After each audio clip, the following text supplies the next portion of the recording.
कृष्ण हरे हरे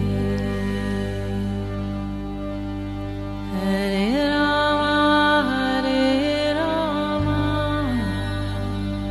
राम राम हरे हरे। नमस्कार, radio Manav Rachna 107.8 FM पर मैं हूँ सरता आपके साथ और शुरू हो चुका है प्रोग्राम आत्मदर्शन। आत्मदर्शन प्रोग्राम जिसमें हम कोशिश करते हैं आत्मा के दर्शन करने की, यानी कि उस प्रभु को जानने की जो हम सब में विद्यमान है। और इस प्रोग्राम में हमेशा की तरह हमारे साथ स्टूडियो में मौजूद हैं रागलिखा दासी जी, चरणाश्रित युगाचार्य श्री श्रीमद् भक्ति वेदांत नारायण गोस्वामी जी की शिष्या। रागलिखा दासी जी, आपका स्वागत है हमारे स्टूडियो में। हरे कृष्णा। आज प्रोग्राम आत्मदर्शन में हम बात करेंगे श्री गौरांग सुधा की, जो हम पिछले कई एपिसोड से करते आ रहे हैं और इसमें बहुत सारे प्रसंगों को हम जान चुके हैं श्री कृष्ण के, जो उन्होंने नवदीप धाम में जन्म लिया, निमाय पंडित के रूप में वो विख्यात हुए। और उनकी बहुत सारी लीलाएं, उनके बहुत सारे भक्तों पर जो उनकी कृपा रही है, उनके बहुत सारे भक्तों के साथ जो उन्होंने कीर्तन किया है, नृत्य किया है, वो सारी लीलाओं का वर्णन हम जान रहे हैं इस प्रोग्राम में रागलिखा दासी जी से। जी रागलिखा दासी जी, आज हम किस कड़ी की ओर आगे बढ़ रहे हैं? जी, आज श्रीवास जी के घर में उनके पुत्र की मृत्यु होने पर भी कैसे उनका क्या दृश्य उपस्थित हुआ, उसके बारे में चर्चा करेंगे। अच्छा। तो श्रीवास जी पंडित जी के घर में प्रभु अपने भक्तों के साथ कीर्तन में मस्त रहते थे और कीर्तन के पश्चात कभी वो समस्त भक्तों के साथ गंगा जी में जाके जल विहार करते थे और कभी भक्त लोग उन्हें घर पर ही स्नान करा देते थे। जी। जब तक कीर्तन चलता रहता तब तक वे श्रीवास जी की एक नौकरानी थी जिसका नाम दुखी था।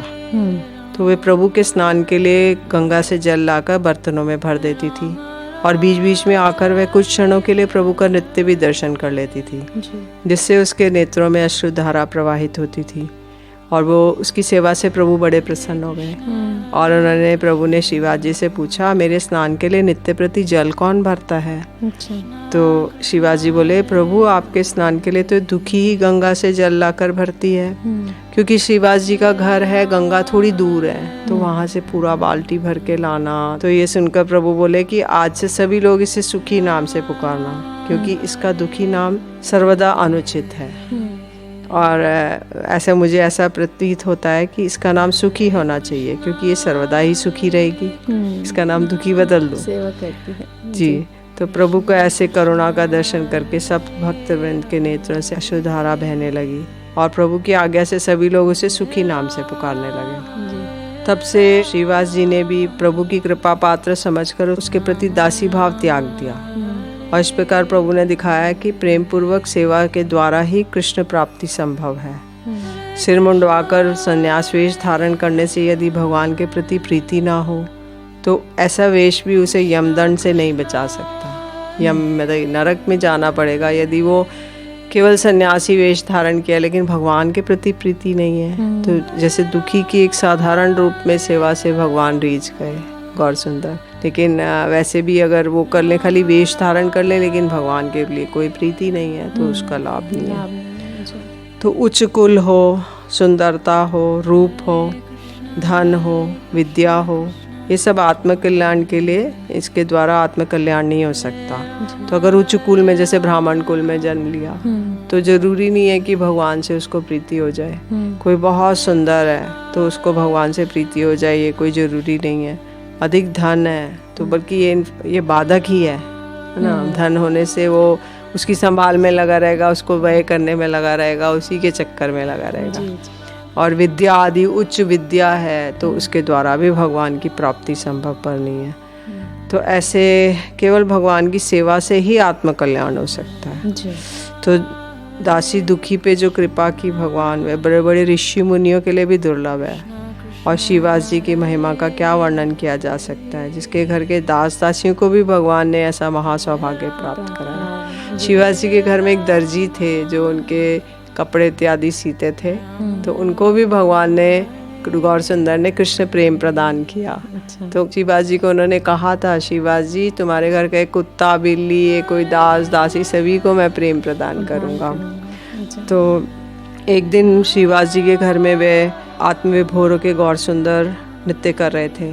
तो श्रीवास जो भक्तवृंद आनंदित होकर कीर्तन कर रहे थे। उसी समय श्रीवास जी का एक जो पुत्र बहुत दिनों से बीमार था, वो उसका परलोक गमन हो गया। तो ये देखकर घर के भीतर की सब स्त्रियों ने रोना आरंभ कर दिया। तो रोने की आवाज़ सुनकर शिवाजी तुरंत घर के भीतर गए। उन्होंने देखा उनका पुत्र परलोक से धार गया, किंतु वे बहुत गंभीर और तत्वज्ञानी भक्त थे। तो उन्होंने उन लोगों को सांत्वना देते हुए कहा कि तुम सभी लोग भगवान कृष्ण की महिमा को भली भांति जानते हो, अतः रोना धोना बिल्कुल बंद कर दो। मरते समय भयंकर से भयंकर पापी के मुख से विवशता या भय के कारण नाम निकलने पर वह पापी भी पवित्र होकर कृष्ण धाम को प्राप्त करता है। आज ऐसे प्रभु मेरे यहाँ साक्षात रूप में आनंद मग्न होकर नृत्य कर रहे हैं, तो क्या ब्रह्मा शिव आदि देवता कीर्तन कर रहे हैं। ऐसे शुभ अवसर पर इस बालक ने शरीर छोड़ा है, अतः ये तो बहुत ही सौभाग्यवान है। इसके लिए शोक करना उचित नहीं है, क्योंकि कहते हैं अंत समय में अंते नारायण स्मृति। अगर अंत समय में कोई भगवान का कीर्तन करते करते जाता है तो उसको भगवत प्राप्ति होती है। तो कहते हैं साक्षात इसके घर में तो कीर्तन हो रहा है और वो नृत्य कर रहे हैं, तो और इससे बड़ी क्या बात हो सकती है। तो इसलिए शिवाजी उन्हें सांत्वना दे रहे हैं कि इसमें कोई रोने शोक की कोई बात नहीं है। तो यदि कभी मुझे भी ऐसा सौभाग्य प्राप्त हुआ तो मैं अपने आप को कृतार्थ समझूंगा, और ऐसा समझाने पर भी अगर तुम पुत्र मोह के कारण अगर तुम धैर्य नहीं धारण कर पाओगी तो कीर्तन के बाद रोना। इसका ध्यान रखना कि इस घटना का किसी को पता ना चले। अच्छा। और यदि प्रभु और उसके भक्तों को पता चला, प्रभु के नित्य सुख में बाधा पहुंची, तो मैं सत्य कह रहा हूँ कि मैं गंगा जी में कूद के आत्महत्या कर लूँगा। तो सारे घर के लोग सब भयभीत होकर चुप हो गए। शिवाजी बाहर आकर आनंद से कीर्तन करने लगे। धीरे धीरे कीर्तन का उल्लास बढ़ने लगा। प्रभु भी आनंद पूर्वक नृत्य कर रहे थे। कुछ समय पश्चात किसी प्रकार वैष्णव को पता चल गया कि श्रीवास पंडित का पुत्र मर गया, परंतु कोई कुछ भी नहीं बोला, चुपचाप कीर्तन करते रहे। परंतु उनका हृदय दुख के कारण फटा जा रहा था। कुछ क्षण बाद अंतर्यामी प्रभु तो अंतर्यामी है, उन्होंने भक्तों से पूछा, आज मुझे प्रतीत होता है कि शिवाजी जी के घर में कुछ दुख आ पड़ा है। तो ये सुनकर शिवाजी जी बोले, प्रभु जिसके घर में आप सुप्रसन्न मुख कमल के दर्शन हो रहे हों, वहाँ पे दुख कैसे प्रवेश कर सकता है। तो तब सभी वैष्णवों ने प्रभु को उनके पुत्र की मृत्यु की बात बताई। सुनकर प्रभु दुखी हो गए और बोले, ये दुर्घटना कब घटी। तो उस वैष्णव वृंद बोले, प्रभु अभी तो 2.5 प्रहर 6.5 घंटे पहले ही मर गया था, परंतु आपके नृत्य में आनंद में बाधा पहुँचाने की भय की वजह से श्रीवास जी ने किसी को नहीं बताया, अतः अब आज्ञा प्रदान करें, हम उनका क्रिया संस्कार कर दें।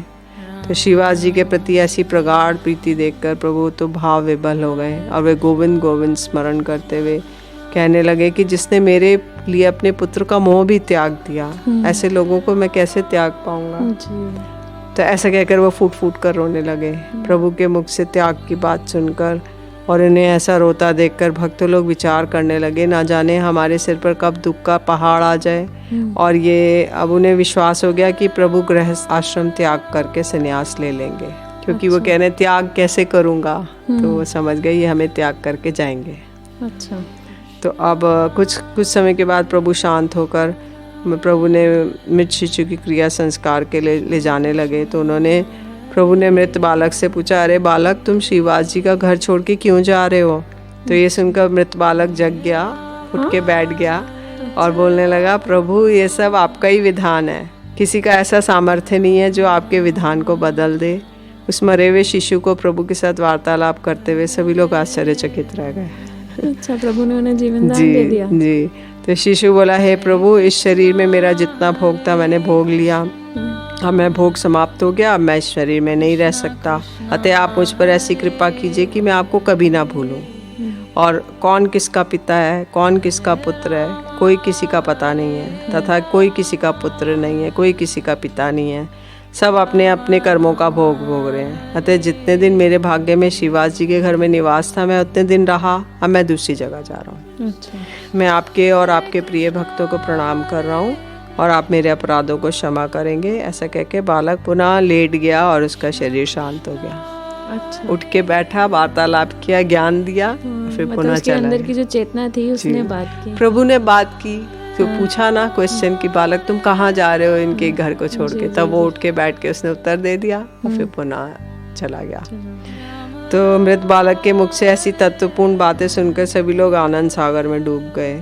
अब तो श्रीवास के परिवार के सभी लोगों का मोह दूर हो गया और वो कृष्ण प्रेम में विभोर होकर प्रभु के चरणों में गिरकर क्रंदन करते हुए कहने लगे प्रभु आप ही हमारे माता पिता पुत्र भाई बंधु हैं और आप हमारे पर ऐसी कृपा करें कि हम आपको कभी ना भूल पाएं। क्योंकि अगर इस संसार में पढ़ने का कारण ही ये है कि हमें कृष्ण की विस्मृति हो गई, भगवान की विस्मृति हो गई, और भगवान का स्मरण करने मात्र से हमारा संसार सागर छूट जाएगा। आप हम पे ऐसी कृपा कीजिए कि किस योनि में भी हमारा जन्म हो, हमारी आपकी चरण कमलों में हमारी प्रेमा भक्ति हो। शिवाजी के 4 भाई हैं, तो वो चारों प्रभु का चरण कमल पकड़ के प्रार्थना कर रहे हैं और सब भक्त लोग आनंद से रो रहे हैं। शिवाजी का हृदय तो कृष्ण प्रेममय हो गया। प्रभु शिवाजी से कहने लगे कि आप तो संसार का नियम अच्छी प्रकार से जानते हैं। ये संसार है दुखपूर्ण, क्योंकि जिसे आज हम देख रहे हैं वह कल नहीं दिखाई पड़ता। मैं और नित्यानंद दोनों ही आपके पुत्र हैं, क्योंकि प्रभु ने नित्यानंद प्रभु को शिवाजी को सौंपा था, कहा था कि ये तुम्हारे पुत्र हैं, तुम्हारे घर में रहेंगे। तो इसलिए पुत्र के लिए आपका शोक मत करना। प्रभु के करुणापूर्ण वचनों को सुन के सभी भक्तों का हृदय गदगद हो गया और प्रभु की जय जयकार करने लगे। सब भक्तों को लेकर प्रभु उस मृत बालक को गंगा किनारे ले गए। वहाँ जाकर उस बालक का क्रिया संस्कार कर सभी ने गंगा में स्नान किया और सभी लोग कृष्ण कहते कहते अपने घरों को लौट गए। जी, तो प्रभु की कृपा जिस पर होती है उसका दुख भी दुख नहीं रहता है। और प्रभु के नृत्य में, उसकी भक्ति में वो इतना डूब गए कि पुत्र जो उनका वियोग हो गया, पुत्र जो उनका चला गया, उसको भी उन्होंने इतना सह लिया, उसको भी इतना जग जाहिर और आनंदित हो गए क्योंकि प्रभु की उनके ऊपर कृपा थी। जिसके ऊपर प्रभु की कृपा होती है उसको दुख दुख नहीं लगते, सुख सुख नहीं लगते, क्योंकि वो इस संसार से अलग हो जाता है। वो सिर्फ उस सुख को प्राप्त करता है जो उसको प्रभु भक्ति से मिलता है। रेडियो मानव रचना 107.8 FM पर आगे और भी जानेंगे रागलेखा दासी जी से प्रभु की लीलाओं को, लेकिन एक छोटे से ब्रेक के बाद सुनते हैं एक प्यारा सा भजन, फिर लौट कर आते हैं। आप जुड़े रहिए रेडियो मानव रचना 107.8 FM के साथ। Feel good, feel live. कृपा बिंदु दिया करो ए दासे तृण पे खाती ही ना। गुरुदेव कृपा बिंदु दिया करो ए दासे तृण पे खाती ही ना। सकल सहने बल दिया करो निज माने स्पृहा है ना। सकल सहने बल दिया करो निज माने स्पृहा है ना। गुरुदेव कृपा बिंदु दिया करो ए दासे तृण पे खाती ही ना।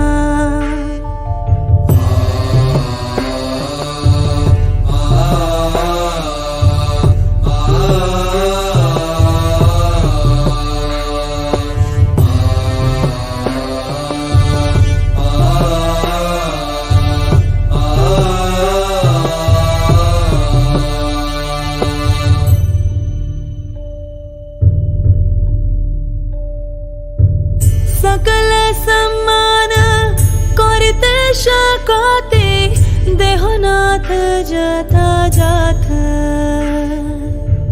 सकल सम्मान करिते शकति देहनाथ जथा जाथा। तबे तो गाइबो हरि नाम सुखे अपराध हवे हाथ। तबे तो गाइबो हरि नाम सुखे अपराध हवे हाथा। गुरुदेव कृपा बिंदु दिया करो ए दासे ऋण पे खाती ही ना।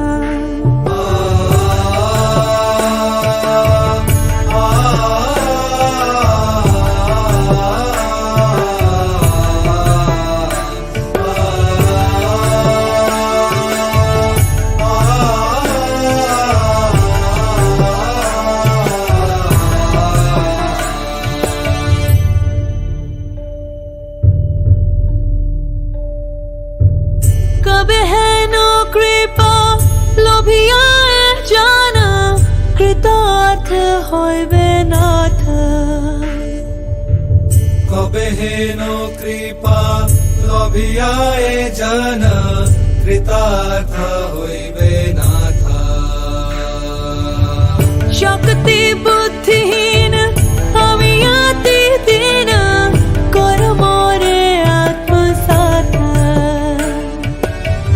शक्ति बुद्धिहीन আমি অতি দীন কর মোরে আত্মসাৎ। গুরুদেব কৃপা বিন্দু দিয়া করো এই দাসে তৃণ pay খাতিহীনা।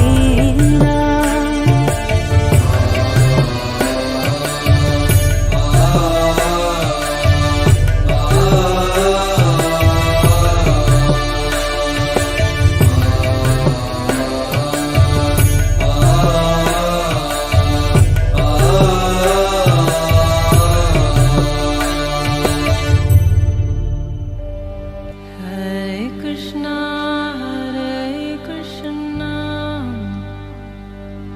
Krishna Krishna, Hare Hare,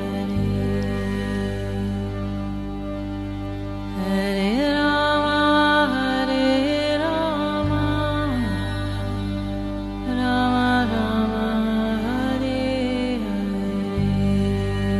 स्वागत है आप सभी का एक बार फिर रेडियो मानव रचना 107.8 FM पर। मैं हूं सरिता, आपके साथ प्रोग्राम चल रहा है आत्मदर्शन और जान रहे हैं रागलिका दासी जी से श्री गौरांग सुधा पुस्तक में प्रकाशित किए गए उन्हीं सभी प्रसंगों को जो प्रभु की लीलाएं जो हैं वो इसमें प्रकाशित की गई हैं। जब नवदीप में प्रभु ने जन्म लिया, श्री कृष्ण ने जन्म लिया और निमाय पंडित के रूप में उन्होंने जग जग को कल्याण की ओर अग्रसर किया।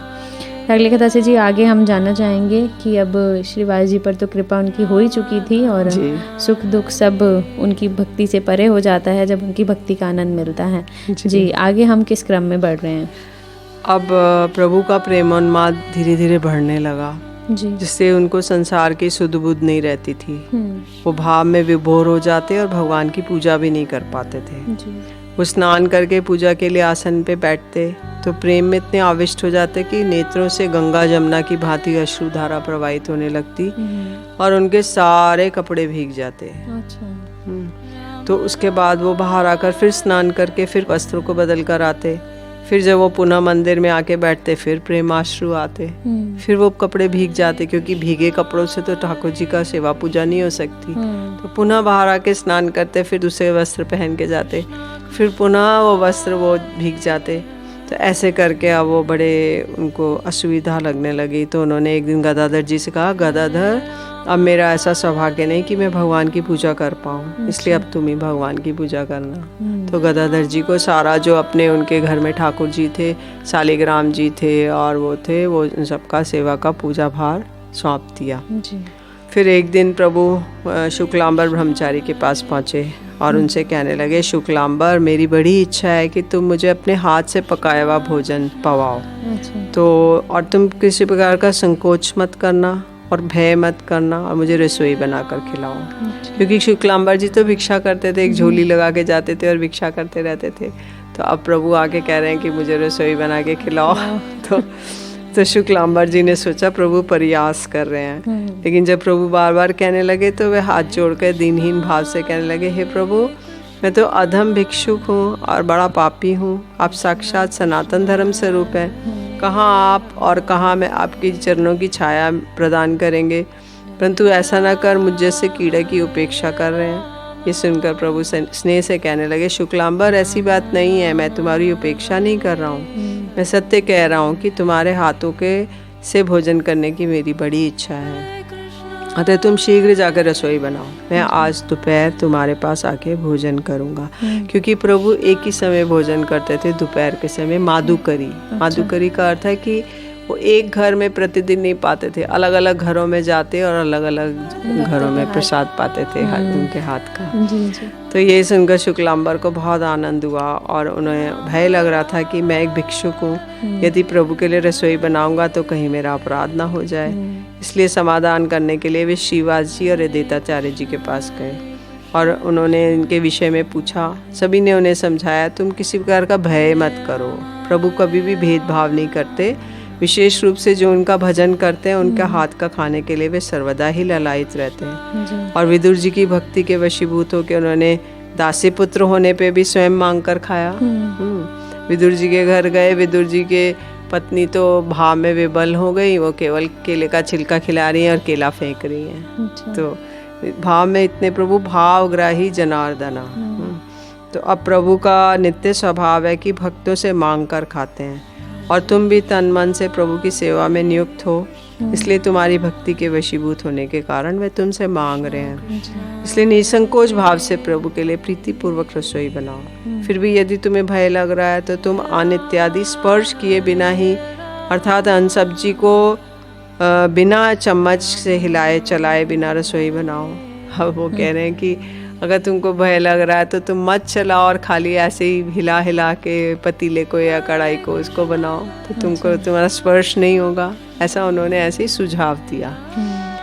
तो अब ब्रह्मचारी बड़े प्रसन्न हो गए और घर पर आए। उन्होंने स्नान इत्यादि किया और उन्होंने जल गर्म किया और उसमें चावल के साथ थोड़ा सा थोड़ डाल दिया। थोड़ माने केले का तना। हाँ, तो उसको डाल दिया और उसके बाद वो तो भाविवल हो गए और कीर्तन करने लगे, जय कृष्ण गोविंद गोपाल वनमाली। तो उसी वक्त जो जगत माता लक्ष्मी हैं, उन्होंने अपने प्रिय भक्त के चूल्हे पर अन्न के प्रति दृष्टिपात किया। उनके शुभ दृष्टिपात करने से वे भात अमृत से भी अधिक सुस्वादु और सुगंधित हो गया। तो कुछ समय के बाद प्रभु स्नान आदि से निवृत्त होकर वहाँ पर आए, और वे अकेले नहीं आए थे, उनके साथ नित्यानंद प्रभु और कुछ भक्त भी थे। प्रभु ने अपने भीगे वस्त्र बदले और स्वयं अपने हाथों से ही उस दिव्य अन्न को आनंदित होकर कृष्ण को अर्पण किया। उसके बाद प्रभु आचमन करके स्वयं ही भोजन करने के लिए बैठ गए। वहाँ पर उपस्थित भक्तवृंद प्रभु की इस लीला को देखकर आनंद समुद्र में डूब गए। सभी लोग शुक्लांबर के भाग्य की प्रशंसा करने लगे। अहो धन्य है शुक्लांबर, जो प्रभु गौर सुंदर ब्रह्मा आदि के द्वारा किए हुए यज्ञों के भोक्ता हैं। वे प्रभु आज इस भिक्षुक का अन्न कैसे आनंदित होकर ग्रहण कर रहे हैं। प्रभु खाते खाते कहने लगे, आज तक जीवन में मैंने ऐसा स्वादिष्ट भोजन नहीं किया, और मुझे समझ में नहीं आ रहा कि बिना स्पर्श किए शुक्लांबर ने ऐसा स्वादिष्ट भोजन कैसे बनाया।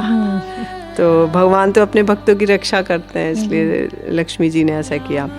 शुक्लांबर पर प्रभु की कृपा का दर्शन करके भक्त लोग आनंद से क्रंदन करने लगे, और प्रभु ने पुनः पुनः आस्वादन लेते हुए आनंद से भोजन किया। जो कृपा भिक्षुक शुक्लांबर को प्राप्त हुई, अभक्त और पापी देखें कि धन जन पांडित्य के द्वारा चैतन्य महाप्रभु की कृपा प्राप्त नहीं हो सकती। यदि कोई अभक्त है, पापी है, तो वो धन कितना भी लगा ले, कोई लोग लगा ले, लेकिन पांडित्य कर ले, लेकिन वो प्रभु की कृपा प्राप्त नहीं कर सकता। लेकिन ये क्योंकि दीनहीन है और इसलिए इन पर अधिक कृपा। प्रभु दीन बंधु हैं, दीनहीन के बंधु हैं, इसलिए उनको फ्रेंड है, तो इसलिए वो उनकी जरूर वो करते हैं। तो इसलिए प्रभु बैठ गए और हंसते हंसते अब तांबुल चर्वण करने लगे। प्रभु जी का अविशेष प्रसाद पाकर सब लोग भक्त लोग आनंद से नृत्य करने लगे। शुक्लांबर जी के घर में आनंद की लहरें उठने लगी। इसका वर्णन करना बहुत कठिन है। और उसके बाद उन्होंने कुछ देर कृष्ण चर्चा करते रहे और प्रभु ने शयन लीला की। वहाँ पे कुछ देर विश्राम किया, क्योंकि प्रसाद पाके प्रभु कुछ देर विश्राम करते थे दोपहर में, क्योंकि प्रातः सारी रात वो जगे रहते थे, हरि नाम संकीर्तन करते थे। प्रातः काल मंगल आरती जगन्नाथ जी के मंदिर में दर्शन करते थे या कहीं पे भी करते थे नवदीप में। तो अब क्योंकि सारी रात तो शिवाजी जी के आंगन में नृत्य और कीर्तन चलता था, तो इसलिए अब वो थोड़ी देर विश्राम करने लगे और भक्त लोग भी वहाँ पे सो गए। उन भक्तों में एक परम प्रिय भक्त था विजय दास। तो नवदीप में उसके समान लेखक और कोई नहीं था। उन्होंने प्रभु को अनेक ग्रंथ लिख के प्रदान किए थे और उनका एक ग्रंथ था आखरिया विजय। तो एक दिन जब गंभीर वो निद्रा में थे तो उसने स्वप्न में देखा कि प्रभु ने उसके शरीर पर अपना दिव्य हस्त कमल रखा और उसके दिव्य हस्त कमल के अपूर्व सौंदर्य का दर्शन किया उन्होंने। और वह हस्तकमल स्वर्ण स्तंभ के समान बड़ा सुंदर और लंबा था, जैसे स्वर्ण का कोई खंबा हो। तो ऐसे था बिल्कुल स्वर्ण का। उस पर बहुत सारी रत्न जड़ित आभूषण थे, जैसे बाजूबंद, बलय, हाथ में जो कंगन की जगह होता है, और रत्न जड़ित अंगूठियाँ और सूर्य चंद्र नक्षत्र मणियों को भी के समान वो चमक रहे थे उनके आभूषण। अब उन हस्त कमल का दर्शन करके विजय परम आनंदित हो गए और चिल्लाने ही वाले थे कि प्रभु ने उनके मुख पर हाथ रख दिया और कहने लगे, मैं जितने दिन इस नवद्वीप में हूँ उतने दिन तुम किसी को इस विषय में कुछ मत बताना। जब मैं नवद्वीप का त्याग करके चला जाऊंगा तब सबसे कहना, क्योंकि उसके बाद वो पूरी जाने वाले हैं। तो उन्होंने कहा अभी किसी को बताओगे तो सबका गौरव बुद्धि आ जाएगी कि मैं कौन हूँ, तो इसलिए आप किसी को मत बताइए। फिर ऐसा कह के प्रभु ने विजय की और हंसते हंसते देखकर अंतर ध्यान हो गए। विजय हुंकार करके बैठ गया। हुंकार सुन के सभी भक्त लोग भी जग गए और सभी ने विजय को पकड़कर शांत करने की चेष्टा करने लगे, परंतु विजय निरंतर गर्जन कर रहे हैं और उसके पश्चात आनंद से मूर्छित हो गए। विजय की ऐसी अद्भुत स्थिति को देखकर भक्त लोग को समझते देर न लगी कि प्रभु का कुछ वैभव दर्शन किया है इन्होंने, इसलिए इसके सौभाग्य का दर्शन करके वे क्रंदन करने लगे। फिर उसी समय प्रभु भी उठकर आ गए, क्योंकि प्रभु भी वहीं सोए हुए थे। ये तो शुक्लांबर ब्रह्मचारी के घर में सब हो रहा है, तो जैसे ही वो वहाँ पे सोए तभी उनको ये दर्शन हुआ। जी। तो प्रभु आ गए और सबसे पूछने लगे, क्या आप लोगों ने कुछ अनुमान लगा सकते हैं कि विजय को क्या हुआ? तो अकस्मात इसे सोते सोते चीखना चिल्लाना क्यों आरंभ कर दिया? ऐसा प्रतीत होता है इस पर गंगा जी का प्रभाव हो गया, क्योंकि ये गंगा जी का परम भक्त है, अन्यथा शुक्लांबर के घर में कोई भूत इत्यादि का निवास है। विजय ने क्या देखा ये तो केवल कृष्ण ही जानते हैं। ऐसा कहकर प्रभु ने मुस्कुराते हुए विजय के सिर पर अपना हाथ रख दिया। प्रभु के हाथ का स्पर्श पाते ही विजय की मूर्छा भंग हो गई। ये देखकर वैष्णववृंद हंसने लगे, परंतु भक्त लोग विस्मित हो गए कि उठकर बैठने पर भी विजय जड़ जैसा हो गया और 7 दिन तक उसकी यही स्थिति रही। बस जड़ के समान, ना वो खा रहे हैं पी रहे हैं, किसी से बोलते नहीं, ना सोते हैं, यहाँ तक कि शौच आदि क्रियाएं भी बंद हो गई। बस सब समय पागलों की तरह यहाँ वहाँ घूमता रहता था। 7 दिन के बाद उसकी स्थिति सामान्य हुई। अच्छा, तो वो प्रभु का असर उसके ऊपर जो उन्होंने दर्शन किए उनके, वो 7 दिनों तक उनके ऊपर असर रहा। जी जी, बहुत सुंदर। रेडियो मानव रचना 107.8 FM पर मैं हूँ सरिता आपके साथ, और प्रोग्राम आत्मदर्शन में बहुत सारी लीलाएं जो हैं जानी प्रभु की कृपा की, जो अपने भक्तों पर करते हैं और करते जा रहे हैं। ये सारी लीलाओं का वर्णन इस पुस्तक गौरांग सुधा में किया गया है, जो रागलेखा दासी जी हमें बता रही हैं। अगर आप भी इस प्रोग्राम के विषय में कुछ कहना चाहते हैं, आपकी कोई राय है, तो आप हमें SMS कर सकते हैं 8010781078 पर, या आप हमें लिखकर भी भेज सकते हैं अपने विचार। हमारा पता है radio Manav Rachna 107.8 Manav Rachna educational institution, sector 43, Aravali hills, Surajkund road, Faridabad. Raglekha Dasi ji, आपका बहुत बहुत शुक्रिया हमारे स्टूडियो में आने के लिए और इतनी ज्ञानवर्धक बातें हमारे श्रोताओं को बताने के लिए। हरे कृष्ण। अगले एपिसोड में और भी बहुत कुछ जानेंगे श्री गौरांग सुधा पुस्तक के विषय में, लेकिन अभी के लिए आप मुझे दीजिए इजाजत और सुनते रहिए रेडियो मानव रचना 107.8 FM पर आने वाले और भी प्रोग्राम्स को। Feel good, feel live.